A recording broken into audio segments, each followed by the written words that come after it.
विकासशील इंसान पार्टी के संस्थापक और पूर्व मंत्री मुकेश सहनी ने बोचाहा उपचुनाव में जनता के मिले फैसले को स्वीकार करते हुए कहा है कि जनता ने विवेक से अपना वोट दिया है। उन्होंने वीआईपी को 18% वोट मिलने पर बोचाहा के मतदाताओं को धन्यवाद दिया। मुकेश सहनी ने लड्डू बांटकर अपनी खुशी जाहिर की। सहनी ने कहा कि बोचाहा की जनता ने अहंकारी और लोकतंत्र में छल कपट करने वाली पार्टी को परास्त कर साबित कर दिया है कि लोकतंत्र में अहंकार की कोई जगह नहीं है।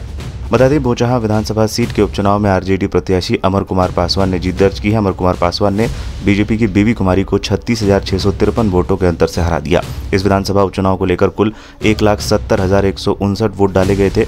इनमें विजयी प्रत्याशी अमर कुमार पासवान को 82,562 वोट हासिल हुए, जबकि बीजेपी की बीबी कुमारी को 45,909 वोट मिले। तीसरे स्थान पर वीआईपी उम्मीदवार गीता कुमारी रही। वीआईपी प्रत्याशी को 29,979 वोट मिले हैं।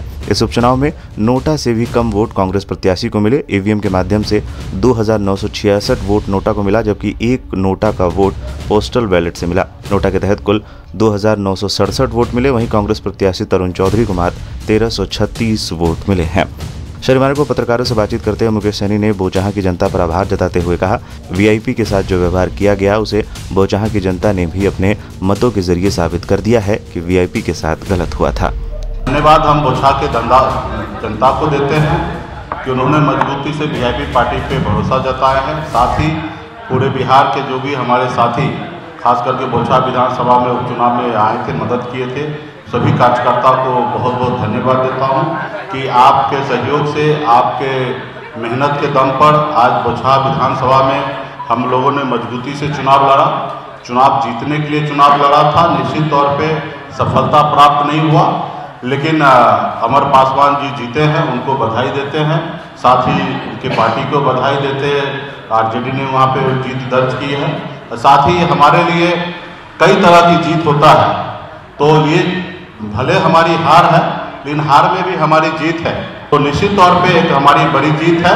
और हमारे जो खास करके जो वो सीट पर हमें लड़ना था, जबरदस्ती भारतीय जनता पार्टी ने उस सीट को कब्जा करने का इरादा रख के अपनी पार्टी को, प्रत्याशी को उतारने का काम किया।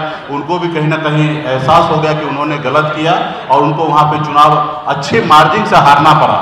जो सीट कल तक हम साथ में थे, हम वहाँ पे लड़े थे, 12,000 वोट से हमने वहाँ पे जीत हासिल किया था, लेकिन वही सीट आज 36,000 वोट से भारतीय जनता पार्टी और उनके सहयोगी दल के साथ रहने के बावजूद भी चुनाव हारे हैं। जो भाजपा के, जो प्रदेश के जो नेता है, कुछ जो 5 वोट जोड़ नहीं सकते लेकिन सैकड़ों वोट नुकसान करने के लिए हैं, ऐसे नेता को मैं कहूँगा कि अभी भी मौका है, संभल जाइए।